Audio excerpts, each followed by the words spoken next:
Hello everyone, welcome to foundation classes. My name is Amit. चलिए आज के सेशन को स्टार्ट करते हैं। देखिए, हमने जो हमारा हिंदी का पेडागोजी सेक्शन है उसकी पीवाईक्यू सीरीज स्टार्ट कर रखी है, जिसमें मैं आपको 2011 से लेकर 2023 तक आपके जितने भी पेपर हुए हैं सीटेट के उनकी पीवाईक्यू सीरीज करवा रहा हूँ। ठीक है, तो ये हमारा सेट नंबर 10 है। चलिए आज के सेशन को स्टार्ट करते हैं। और देखिए, ये मोस्ट इम्पोर्टेंट सीरीज़ होती हैं। आप 10 से 15 मिनट इनको 100% दीजिए। आज का पेपर देखकर आपको समझ में आ जाएगा कि आपका प्रैक्टिस करना क्यों ज़रूरी है। ठीक है, तो चलिए स्टार्ट करते हैं। निम्नलिखित में से कौन सा कथन मानदंड आधारित यानी कि मानदंड निर्धारित परीक्षाओं के संदर्भ में सही नहीं है? आप जब भी क्वेश्चंस को करें तो उसको अच्छे से पढ़ें। सही नहीं है पूछा है यहाँ पर। देखिए आप, इनका निर्माण सुनिर्धारित उद्देश्यों के मापन के लिए किया जाता है। यानी कि सुनिर्धारित का मतलब हो गया जो चीज़ पहले से निर्धारित है, आपको कुछ उद्देश्यों को प्राप्त करना है इसलिए आप कर रहे हैं। आगे देखिए, निदानात्मक और उपलब्धि परीक्षा इस श्रेणी में आती है। उसके बाद आता है आपका ये पाठ्यक्रम और विशिष्ट प्रोग्राम होते हैं। ये परीक्षार्थी के किसी दूसरी भाषा या फिर विदेशी भाषा सीखने की अभिरुचि का भी मापन करते हैं। तो देखिए यहाँ पर जो आपका करेक्ट आंसर आएगा वो आएगा आंसर नंबर 4। यानी कि ये चीज़ शामिल नहीं होती है। मानदंड निर्धारित परीक्षाओं का मतलब है कि आपने पहले से उसके मानदंड निर्धारित कर रखे हैं कि आपको किन किन उद्देश्यों को प्राप्त करना है, किस किस पाठ्यक्रम को शामिल करना है, किन किन प्रोग्राम्स को शामिल करना है। तो यहाँ पर जो आपका करेक्ट आंसर आएगा आंसर नंबर 4। आगे चलते हैं। विदेशी भाषा के शिक्षण में अनुक्रमणता का सिद्धांत क्या सम्मिलित नहीं करता है? देखिए, नहीं करता है पूछा है तो सबसे पहले आपको अनुक्रमणता का सिद्धांत के बारे में पता होना चाहिए कि यह क्या होता है। अनुक्रमणता का सिद्धांत का मतलब है जब आप किसी भी भाषा को सीखते हैं ना तो एक क्रम में सीखा जाता है, उसके कुछ नियम होते हैं। जैसे आप सबसे पहले ध्वनि के बारे में जानते हैं कि ध्वनि क्या होती है, उसके बाद आप शब्द की तरफ चलते हैं, उसके बाद आप वाक्य की तरफ चलते हैं और वाक्य से आप फिर वाक्य का अर्थ समझने लगते हैं। ठीक है, जैसे छोटा जो बच्चा होता है वो डायरेक्ट वाक्य थोड़ी ना बोलता है, सबसे पहले वो ध्वनि निकालता है, फिर वो छोटे छोटे शब्द बोलना स्टार्ट करता है। ठीक है, तो देखिए यहाँ पर बात हो रही है विदेशी भाषा की। ये जो चीज़ें मैंने बताई है ना, ये मातृभाषा के संदर्भ में है। ठीक है, विदेशी भाषा के संदर्भ में नहीं है, क्योंकि विदेशी भाषा कभी भी मातृभाषा से स्टार्ट नहीं होती है। विदेशी भाषा बाद में स्कूल के अंदर सिखाई जाती है। तो इसके अंदर क्या शामिल नहीं होता? इसके अंदर आपका जो ध्वनि संबंधी अनुक्रम है ना वो शामिल नहीं होता है, यह होता है आपकी मातृभाषा में शामिल। ठीक है, आगे चलते हैं।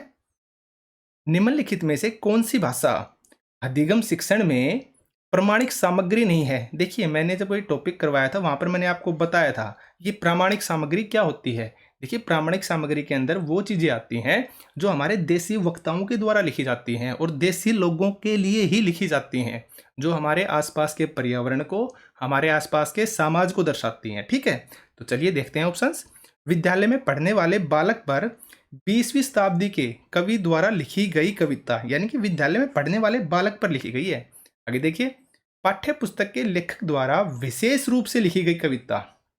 आगे देखिए, समकालीन लेखक द्वारा लिखी गई लघु कथा, एक समाचार पत्र से लिया गया कार्टून यानी कि व्यंग्य चित्र। तो आप बताइए यहाँ पर जो आपका करेक्ट आंसर होगा वो होगा आंसर नंबर बी, यानी कि यह सामग्री शामिल नहीं है। बी वाली जो है ये शामिल नहीं है, क्योंकि देखिए विशेष रूप में लिखी गई है, ये प्रेजेंट सिचुएशन के अकॉर्डिंग नहीं लिखी गई, ये विशेष रूप में लिखी गई है और विशेष लेखक के द्वारा ही लिखी गई है। समकालीन का मतलब क्या हो गया? समकालीन का मतलब होता है उस स्थिति में, उस प्रेजेंट सिचुएशन में, उस एट ए टाइम जिसने भी लघु कथा लिखी थी तो अपनी प्रेजेंट की सिचुएशन के अकॉर्डिंग लिखी थी। ठीक है, तो इसलिए यहाँ पर आपका करेक्ट आंसर क्या आएगा? Answer number B. ठीक है, आगे चलते हैं। भारतीय संविधान में अंग्रेजी भाषा का क्या स्थान है? राजभाषा के रूप में होती है, प्रशासनिक भाषा होती है, या शिक्षा के माध्यम की भाषा, या फिर सह राजभाषा? तो यहाँ पर जो हमारा करेक्ट आंसर आएगा वो आंसर आएगा सह राजभाषा। और जो हमारी राजभाषा होती है वो होती है आपकी हिंदी। इस चीज़ को आप याद रखना, यानी कि ऑफिशियल लैंग्वेज। ठीक है, और यह होती है आपकी एसोसिएट ऑफिशियल लैंग्वेज, यानी कि सहायक। एसोसिएट का मतलब क्या होता है? जो सहायक भाषा हो। तो अंग्रेजी हमारी क्या है? हमारी सहायक भाषा है, सह राजभाषा है। ठीक है, आगे चलते हैं। ध्वनि विज्ञान के 5 अवयव हैं, निम्नलिखित में से कौन सा ध्वनि विज्ञान का अवयव नहीं है? देखिए, ये आपके प्रीवियस ईयर क्वेश्चंस हैं जो आपके पेपर के अंदर आए हैं। तो देखिए आप, बलाघात, लहजा, संयोजन और विहंग दृष्टि स्कीम। तो यहाँ पर जो आपका करेक्ट आंसर आएगा वो आएगा आंसर नंबर डी। अब मैं आपको बताता हूँ, देखिए 3 तो यहाँ पर दे रखे हैं, बलाघात हो गया, लहजा हो गया और आपका संयोजन हो गया।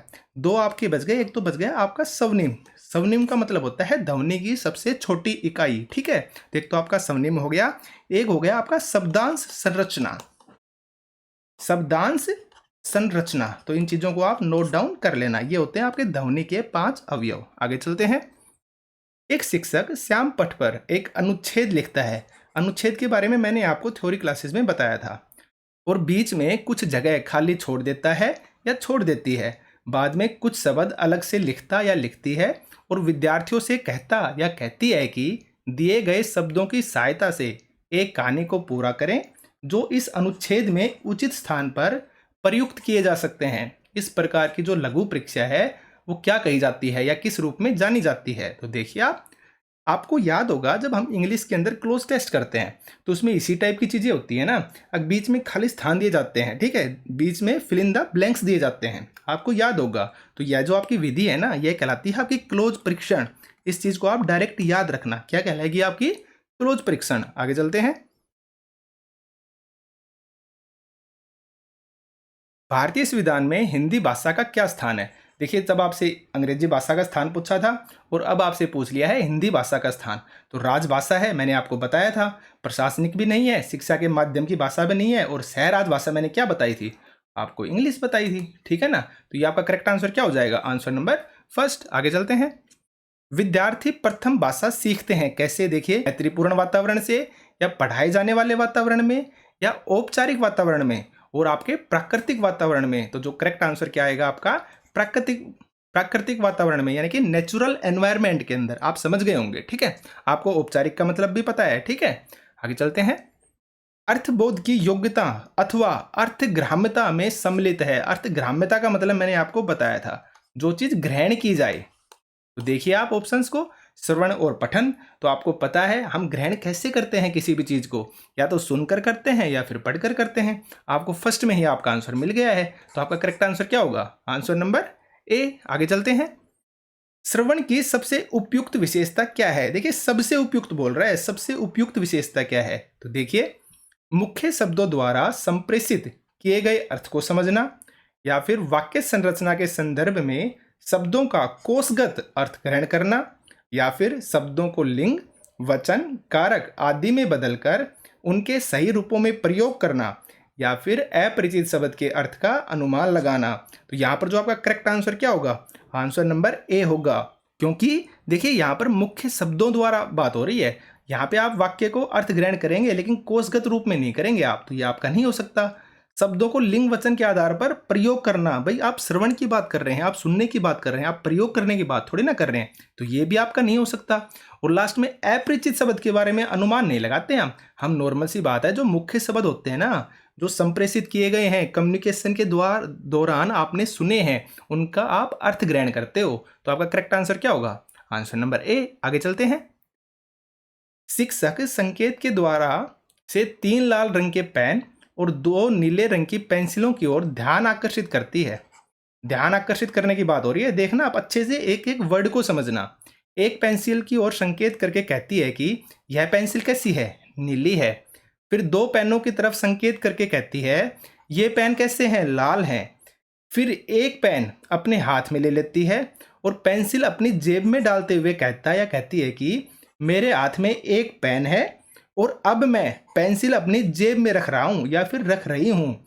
ये पूरी प्रक्रिया शिक्षण के किस उपागम का अनुपालन करती है? देखिए, अब आप ऑप्शंस देखिए। परिस्थिति आधारित उपागम, या फिर संप्रेषण उपागम, या फिर प्रदर्शन उपागम, या फिर प्रत्यक्ष उपागम। तो देखिए, आप इसको भी नेग्लेक्ट कर देंगे, आप इसको भी कर देंगे, आप कंफ्यूज होंगे 2 के अंदर, सी के अंदर और ए के अंदर, क्योंकि यहाँ पर आप सोचेंगे कि भाई प्रदर्शन किया जा रहा है चीज़ों का, ठीक है। लेकिन एक्चुअल में जो आपका करेक्ट आंसर होगा, आंसर नंबर ए होगा, यानी कि परिस्थिति आधारित उपागम। अब ये क्यों होगा? तो देखिए, यहाँ पर टीचर क्या कर रही है ना, जो सामने बच्चे बैठे हुए हैं ना, उनका ध्यान आकर्षित करने की कोशिश कर रही है, उनको क्लास के अंदर लेकर आ रही है, बच्चों को बोर नहीं करने दे रही, बच्चों को जो प्रक्रिया करवा रही है ना उस प्रक्रिया में शामिल करने की कोशिश कर रही है कि बच्चे अच्छे से ध्यान दें, उनका ध्यान आकर्षित हो सीखने की तरफ। तो उसने परिस्थिति के अकॉर्डिंग काम किया है, तो ये क्या कहलाएगा आपका परिस्थिति आधारित उपागम। आगे चलते हैं। वे मनोवैज्ञानिक कारक जो बच्चे की भाषा सीखने की प्रक्रिया को प्रभावित करते हैं निम्न में से कौन से हैं। देखिए देखिए आप याद रखना मनोवैज्ञानिक कारक की बात हो रही है। आप कभी भी क्वेश्चंस को पढ़ें तो अच्छे से पढ़िए। तो देखिए बच्चे की भाषा में रुचि, हाँ मनोवैज्ञानिक कारक है भाई। माता का प्रोत्साहन और उत्साहवर्धन, ये भी कहीं ना कहीं बच्चे के दिमाग पे इफेक्ट डालता है, ये भी सही है। बच्चे के आसपास का परिवेश और पुरस्कार एवं दंड, ये भी डालता है। लेकिन जो बच्चे के आसपास का जो परिवेश है ना, ये आपका समाज से रिलेटेड हो गया, यानी कि सामाजिक हो गया ये आपका, ठीक है। ये आपका मनोवैज्ञानिक कारक नहीं रहा। तो यहाँ पर जो आपका करेक्ट आंसर क्या आएगा, कै, ख और घ। देखिए कहाँ पर है, ऑप्शन नंबर डी के अंदर। तो राइट आंसर क्या हो जाएगा, ऑप्शन नंबर डी। आगे चलते हैं। किसी विद्यार्थी द्वारा पढ़ी गई कहानी का अपने शब्दों में पुनर्कथन करना मूल्यांकन में सहायक है। किसके मूल्यांकन में सहायक है, मैंने आपको ब्लूम्स टैक्सोनॉमी करवाई थी तब बताया था इनसे रिलेटेड क्वेश्चंस अप्लाइड रूप में पूछे जाएंगे। तो वहाँ पर मैंने आपको बताया था जब बच्चा कहानी को अपने शब्द में कह पाता है ना, तो यानी कि उसने चीज़ को अच्छे से समझा है, क्योंकि जब समझेगा तभी तो अपनी वर्ड में बोल पाएगा ना, अपने शब्दों में कह पाएगा ना। तो यहाँ पर आपका करेक्ट आंसर क्या आएगा, आंसर नंबर सी, यानी कि बोधगम्यता, यानी कि समझना, समझ के साथ, ठीक है। आगे चलते हैं। एक अध्यापक किसी पाठ्य सामग्री का आधा भाग उच्च स्वर में पढ़कर अपने विद्यार्थियों से कहता या कहती है कि वे उस पाठ को अपने अनुसार पूर्ण करें, तो यह किस प्रकार की गतिविधि है। तो देखिए आप, फर्स्ट ऑप्शन है आपका अनुभव आधारित क्रिया, सामूहिक क्रिया या कार्य, लेखन गतिविधि या अंतर्बोध आधारित गतिविधि। तो यहाँ पर जो आपका करेक्ट आंसर होगा वो होगा आंसर नंबर ए, यानी कि आधा भाग तो टीचर ने पढ़ दिया, लेकिन आधा भाग वो स्टूडेंट से पढ़ने के लिए बोल रही है। क्यों, ताकि उनको अनुभव हो, वो एक्सपीरियंस लें चीज़ें कैसे की जाती हैं। तो यहाँ पर जो आपका करेक्ट आंसर क्या आएगा, आंसर नंबर फर्स्ट। आगे चलते हैं। इनमें से कौन सा पढ़ने का उपकौशल नहीं है। देखिए बात हो रही है पढ़ने के उपकौशल के बारे में। ऑप्शंस देखते हैं। उच्च स्वर में पढ़ना और अर्थ बताना, हाँ कहीं ना कहीं आपका हो सकता है। आगे देखिए, पाठ्य सामग्री को सूचना हेतु ध्यान से पढ़ना। आगे देखते हैं, निष्कर्ष निकालने के लिए पढ़ना, और उसके बाद आपका आता है बेहतर उच्चारण के लिए पढ़ना। तो यहाँ पर जो आपका करेक्ट आंसर आएगा वो आएगा बेहतर उच्चारण के लिए पढ़ना, यानी कि यह नहीं है। क्यों नहीं है, देखिए आप भाई, आप उच्च स्वर में पढ़ रहे हैं और अर्थ ग्रहण कर रहे हैं, तो पढ़ने का उद्देश्य हमारा क्या होता है, अर्थ ग्रहण करना ही होता है ना।